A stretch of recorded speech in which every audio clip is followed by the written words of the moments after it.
श्री स्वामी समर्थ। मी प्रतिभा तुमच्या सर्वांचं स्वागत करते माझ्या छोट्याशा एका व्हिडिओमध्ये। तर आजचा ब्लॉग आहे, मी बेसन भाकर बनवली आहे, म्हणजे झुणका भाकर बनवली। तर म्हटलं चला व्हिडिओ तुमच्यासोबत शेअर करूया। तर मेथी घेतली, 2 टमाटे घेतलेत, कांदा घेतला, हिरवी मिरची, कोथिंबीर आणि अद्रक जिरं त्याची पावडर काढलेली होती आणि सगळं म्हटलं चला थोडासा ब्लॉग तुमच्यासोबत शेअर करूया। मार्केटमध्ये गेली होती, मार्केटमधून येताना खूप उशीर झाला कारण 8:30 वाजलेले, उशिराच गेली होती, 7 वाजता गेली होती मार्केटमध्ये। आमच्या इकडे खूप मोठं मार्केट भरते शुक्रवारचं, तसं तर रोजच मार्केट असते, पण शुक्रवारचं मार्केट जे भरते ते समजा दुरून मार्केटमध्ये लोक येतात सामान घेऊन विकायला। कपडे असतात, भांडी असतात, चपला, म्हणजे सगळं सामान असते मार्केटमध्ये। खूप छान छान वस्तू मार्केटमध्ये मिळतात। म्हटलं चला काही होळीचं सामान खरेदी करायचं होतं, म्हटलं काही आहे का साडी वगैरे, गुढीपाडव्याला साडी पण घ्यायची होती गुढी उभारण्यासाठी। तर मग मी गेली होती, पण साडी काही घेतली नाही, मला काही पसंत पडल्या नाहीत। मी एकाच दुकानावरच्या साड्या घेत असते आणि तिथं मला छान साड्या मिळतात आणि स्वस्त आणि छान साड्या मिळतात। तर म्हटलं जाऊ द्या तिथं जाऊन आपण साडी घेऊयात गुढीपाडव्याची। तर काल मी गेली होती स्वामींच्या मठामध्ये, तर येताना चौरंग घेऊन आली।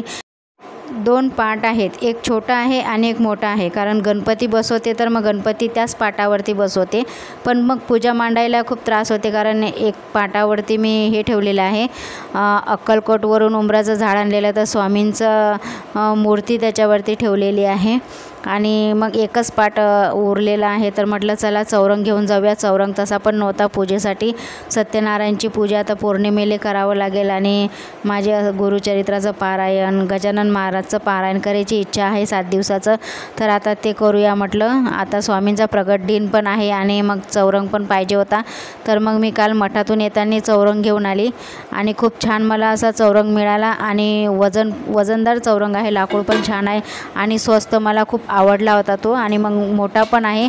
म्हटलं सर्व सामान त्याच्यावरती बसते, नैवेद्य वगैरे, मग मी तोच घेऊन आली। तर आता म्हटलं चला बेसन बनवूया आणि सगळं बेसनामध्ये सगळं म्हणजे कांदा, लसूण, जिरं, हिरव्या मिरच्या, कोथिंबीर आणि मेथी सगळं टाकलं त्याच्यामध्ये आणि कसं एकत्र चांगलं होऊ दिलं। त्याच्यानंतर मग थोडंसं पाणी टाकलं त्याच्यात, कारण मग नंतर पाण्याला उकळी येऊ द्यावं लागते। पाण्याला उकळी आली ना की मग असं वरून बेसन टाकतात, म्हणजे मी बेसन भिजवून टाकत नाही। काय करतात की एका भांड्यामध्ये बेसन घेतात आणि ते पाण्याने भिजवतात आणि त्यानंतर मग त्याच्यामध्ये ते मसाल्यामध्ये टाकतात, पण मग मी तसं करत नाही, मी असं बेसन बनवते।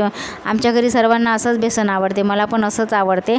ते पाण्यामध्ये भिजवा आणि ते बेसन हे करा, मग त्याची काय होतं टेस्ट चालली जाते। तुम्ही असं बेसन बनवून बघा, खूप छान अशी टेस्ट लागते या बेसनाची आणि मस्त भाकरी बनवा, मला तर खूप आवडते। झुणका भाकर म्हटलं ना, आम्ही पंढरपूरला गेलो होतो तेव्हा झुणका भाकर खाल्ली, एक भाकर आणि थोडंसं बेसन 20 रुपयामध्ये, पण काय मस्त होतं।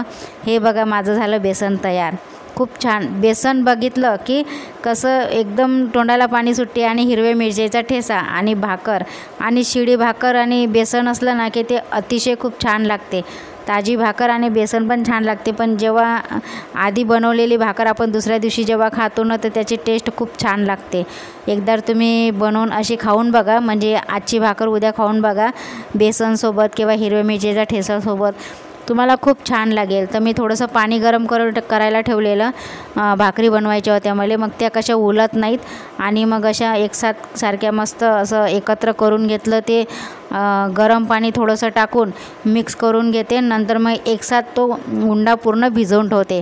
म्हणजे मग काय होतं की थोडं भिजवायची गरज नाही, मग असं एकसाथ भिजवून ठेवलं की मग पटापट भाकरी होतात, कारण गावी चूल असते त्याच्यानं मग एकसाथ भिजवायची गरज पडत नाही। एक भाकरीचा आटा भिजवायचा आणि भाकर बनवायची आणि चुलीवरती एका साईडला ताव्यावरती एक भाकर खाली चुलीवरती, तर खूप छान अशा भाकरी बनतात। पण आता ह्या गॅसवरती भाकरी बनवायच्या म्हटलं म्हणजे थोडंसं हेच आहे, म्हणजे लवकर बनत नाहीत गॅसवरती भाकरी। चपात्या लवकर बनतात, पण थोड्या पातळ बनवावं लागतात, मग त्या लवकर बनतात गॅसवरती पण। आता हे बघा अशा प्रकारे मी भाकरी बनवते। तुम्हाला कसा व्हिडिओ वाटला नक्की शेअर, लाईक, सबस्क्राईब करा आणि बघा झाली माझी झुणका बेसन तर तयार झालं। आता होळीची पण खरेदी करायची आहे, जायचं आहे मार्केटमध्ये साडी घ्यायला। असं काहीतरी वेगळं बनवलं संध्याकाळचं, मुलांना पण आवडते. मुलं पण बोलतात की चला संध्याकाळी थोडी भाकरच, हलकं अनाज आहे संध्याकाळी, एक तर डाळ भात नाही तर मग भाकर. मग मी ज्वारी दळून आणली. म्हटलं कधीतरी मला आठवण येते भाकरची, हिरव्या मिरच्याच्या ठेस्याची, आणि पातळ भाजी केली की त्याच्यासोबत भाकरी छान लागतात. हे बघा अशी माझी भाकरी तयार झाली आणि मुलांना पण आवडतात. मुलं पण आवडीनं खातात. पहिले नाही खायची, पहिले मी एकटीच खायची, पण आता त्यांना पण आवड लागली भाकरी खायची. म्हणून मग ते भाजी चांगली असली भाकरीसोबत मसाल्याची किंवा पातळ भाजी, तर मग ते भाकर छान लागते. कधीकधी दूध भाकर पण छान लागते. गरम गरम भाकर आणि त्याचे दूध, म्हशीचं दूध असलं ना ताजं की खूप छान अशी भाकर लागते. आणि हे बघा माझं बेसन तयार झालं. तर आता मुलांना पण भुका लागल्या आहेत. आता किती वाजलेत, 10:30 वाजायला आलेत रात्रीचे. आज जेवण बनवायला उशीरच झाला, नाही तर माझं जेवण लवकर बनवून होते आणि 8च्या अगोदर आम्ही जेवण करून घेत असतो. आता हे ताट तयार झालं. आता हा नैवेद्य स्वामींना दाखवते. कांदा आणि लोणचं काढून घेते आणि स्वामींना नैवेद्य दाखवते. तुम्हाला कसा वाटला व्हिडिओ नक्की लाईक करा, सबस्क्राईब करा आणि कमेंट करा.